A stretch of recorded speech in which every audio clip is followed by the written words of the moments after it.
Hello friends, good morning to all of you. कुछ important current affairs को discuss करते हैं। Justice Satish Chandra Sharma ji Delhi high court के चीफ जस्टिस के रूप में इन्होंने शपथ ग्रहण लिया है। ये जो शपथ ग्रहण किसके द्वारा दिलाया गया है? जो दिल्ली के जो लेफ्टिनेंट गवर्नर है विनय कुमार सक्सेना जी, इन्हीं के द्वारा इस जस्टिस जो कि सतीश चंद्र शर्मा जी हैं, इनको शपथ दिलाया गया है। ये किसका जगह लेने जा रहे हैं? जस्टिस DN पटेल का जगह लेने जा रहे हैं, जो कि 13 मार्च को ही रिटायर्ड हो चुके थे। अगर सतीश चंद्र शर्मा जी के बैकग्राउंड की बात करी जाए तो ये तेलंगाना हाई कोर्ट के चीफ जस्टिस भी रह चुके हैं, एक्टिंग चीफ जस्टिस रह चुके हैं कर्नाटका हाई कोर्ट के, मध्य प्रदेश हाई कोर्ट के तौर पे ये एडिशनल जज भी रह चुके हैं। जनवरी 2008 में ये रह चुके हैं। और बात किया जाए तो ये जो जस्टिस उज्ज्वल भुयान, ये कहाँ का चीफ जस्टिस बनने जा रहे हैं? तेलंगाना हाई कोर्ट के ये चीफ जस्टिस बनने जा रहे हैं। ये भी इन्होंने भी शपथ लिया है। तो इम्पॉर्टेंट नेम दो यहाँ पे याद रखना है। सतीश चंद्र शर्मा जी दिल्ली हाई कोर्ट के चीफ जस्टिस बने हैं, और तेलंगाना हाई कोर्ट के चीफ जस्टिस कौन बने हैं? उज्ज्वल भुयान बने हुए हैं। नेक्स्ट हमारा गवर्नमेंट ने एक ई पोर्टल लॉन्च किया है, ई लर्निंग पोर्टल लॉन्च किया है, जिसका नाम क्या है? डाक कर्म योगी। जो डाक सेवक जो एम्प्लॉई है, जो इंडियन पोस्ट जो होता है डाक सेवा, उसके जो एम्प्लॉई होते हैं उनके लिए सरकार ने एक ई लर्निंग प्लेटफॉर्म को लॉन्च किया है, जिसका नाम क्या है? डाक कर्म योगी। जो हमारे कम्युनिकेशन मिनिस्टर हैं अश्विनी वैष्णव जी, और MOS जो कम्युनिकेशंस डिपार्टमेंट के जो मिनिस्टर कौन है? देवसिन चौहान है, उन्हीं के द्वारा इसको लॉन्च किया गया है। डाक कर्म योगी को एक ई लर्निंग प्लेटफॉर्म है। ये जो पोर्टल है, ये जो मिशन कर्म योगी था उसके तहत इसको डेवलप किया गया है, इसको और आगे फर्दर इसको डेवलप करा गया है। मिशन कर्म योगी क्या था? एक मिशन था जिसमें किसी भी आदमी की अगर जॉब लगती है, गवर्नमेंट हो या प्राइवेट हो, तो उसमें सब इनिशियल फेज में उनको क्या किया जाता है? ट्रेनिंग प्रोवाइड करी जाती है।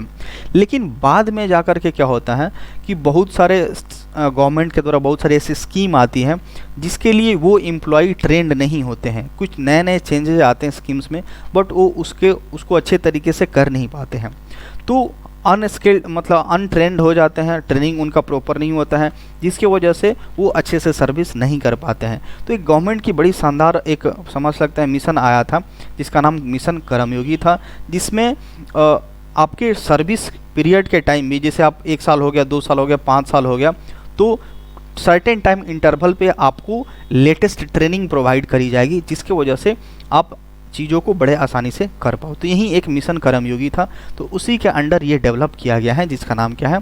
डाक कर्मयोगी। ये भी एक ई लर्निंग प्लेटफॉर्म है, इसमें इनको ट्रेनिंग प्रोवाइड करी जाएगी, और लास्ट में जाकर के इनको एक ट्रेनिंग एक तरह से जनरेट सर्टिफिकेट इनको प्रोवाइड कराया जाएगा, जो इनको ईमेल ID पे ऑटोमेटिकली चला जाएगा। तो डाक कर्मयोगी काफ़ी इंपॉर्टेंट होगा। ई लर्निंग प्लेटफॉर्म है, गवर्नमेंट के द्वारा लॉन्च किया गया है, और किस मिशन के तहत ये आता है? मिशन कर्मयोगी के तहत ये आता है। नेक्स्ट है कर्नाटका की जो सरकार है, काशी यात्रा एक स्कीम इन्होंने लॉन्च किया है। इस स्कीम में क्या होगा?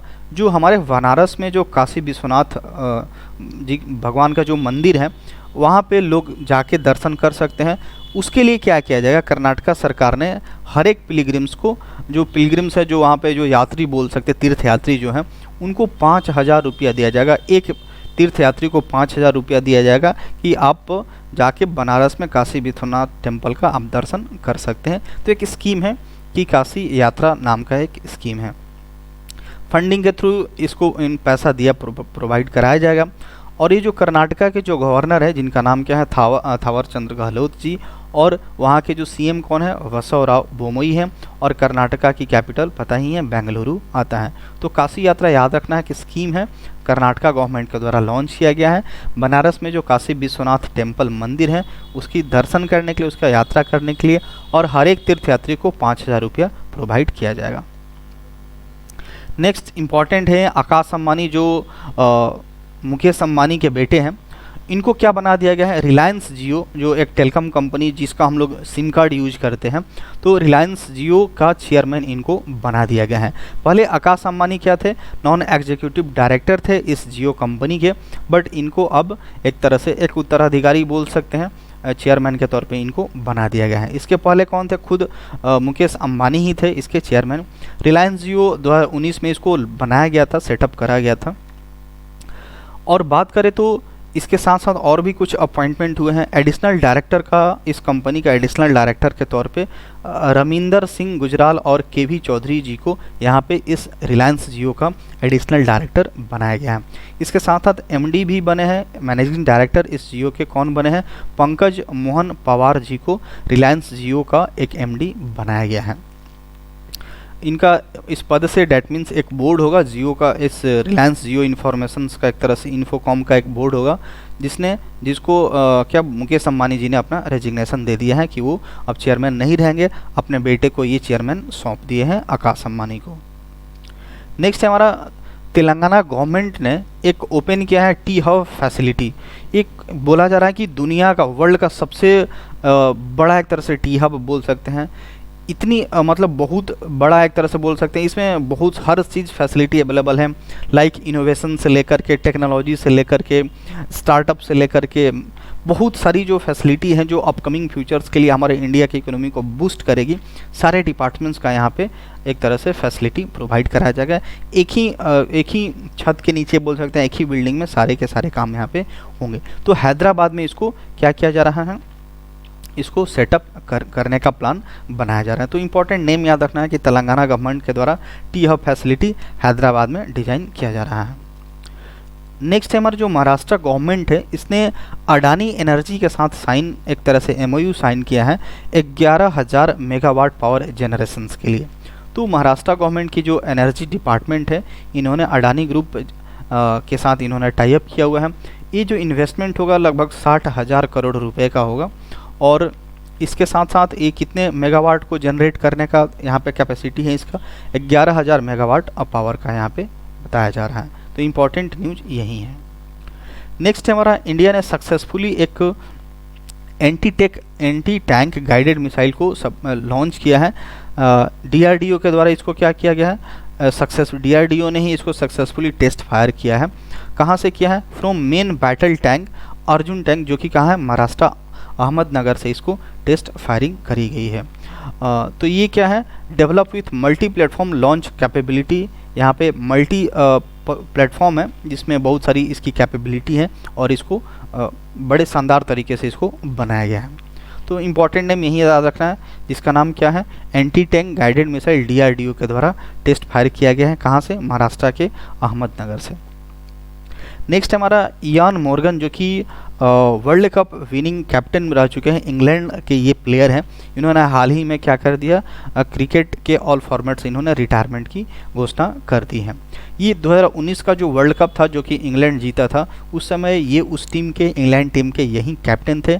इनकी जो जर्नी रही है पूरे क्रिकेट इंटरनेशनल करियर में, 13 साल की इनकी जर्नी रही है। तो इम्पॉर्टेंट होगा, इयान मॉर्गन ने क्या कर लिया है? अपने क्रिकेट से संन्यास ले लिए हैं। किस देश से बिलोंग करते हैं? इंग्लैंड से बिलोंग करते हैं और 2019 में इन्होंने वर्ल्ड कप अपने कैप्टेंसी में अपने टीम को जिताया था। नेक्स्ट है हमारा बेन सिल्बरमैन। इन्होंने जो कि क्या थे? ये पिन इंटरेस्ट के ये सीईओ थे जिन्होंने अपने पद से इस्तीफा दे दिया, स्टेप डाउन कर दिए हैं। एक्चुअली ये सोशल मीडिया साइट है पिंटरेस्ट, इसी के पद से इन्होंने, मतलब सीईओ के पद से इन्होंने इस्तीफा दे दिया है। इनके जगह पे कौन बनने जा रहा है? बिल रेडी, जो कि गूगल कॉमर्स एग्जीक्यूटिव है। बिल रेडी को यहाँ पे इसका कमान संभालने को दिया गया है। ये 12 साल तक ये रहे हैं चेयरमैन और अभी फ़िलहाल रेडी साहब को बना दिया गया है। तो ये इंपॉर्टेंट न्यूज़ है। नेक्स्ट है हमारा नेशनल इंश्योरेंस अवेयरनेस डे। कब मनाया जाता है? 28 जून को national insurance awareness day celebrate किया जाता है। इसका ऑब्जेक्टिव क्या है? मेन पर्पस क्या है?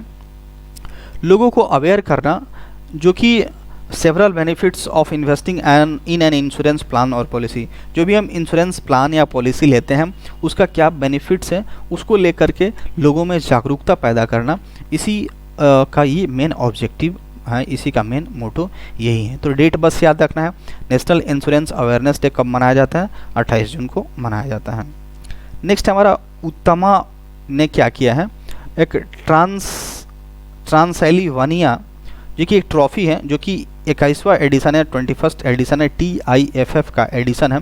इनके द्वारा या उत्तमा जो नेम है इनके द्वारा इस ट्रॉफी को जीत लिया गया है। ये 21 नंबर का था जो कि नपोका में यहाँ पे इसको ऑर्गेनाइज किया गया था।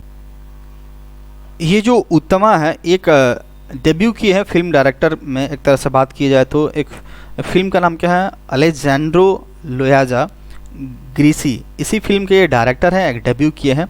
और इनको क्या चुना गया है, ईयर्स बिग विनर, एंड इनको अवार्ड कितना दिया गया है, 10,000 यूरो इनको इस ट्रॉफी के लिए इनको अवार्ड दिया गया है। तो यही इंपॉर्टेंट नेम होगा उत्तमा। ये ट्रांसिल्वेनिया ट्रॉफी जो कि 21वां एडिशन था TIFF का, इन्होंने जीत लिया है। नेक्स्ट है ओलंपिक मेडलिस्ट एक रह चुके हैं और हॉकी वर्ल्ड कप विनर भी रह चुके थे, जिसका नाम क्या है, वरिंदर सिंह, जिनका हाल ही में देहांत हो गया 75 ईयर्स के एज में। ये गोल्ड विनिंग टीम जो 1975 में हमारी हॉकी टीम जीती थी उसका ये पार्ट रह चुके थे। और ब्रॉन्ज मेडल भी हमारी टीम जीती थी 1972 में, इसका भी ये पार्ट रह चुके थे। इनको Dhyan Chand life time achievement award 2007 से इनको दिया गया था और ये जनरली रेलवे के लिए ये खेला करते थे। That's all for today.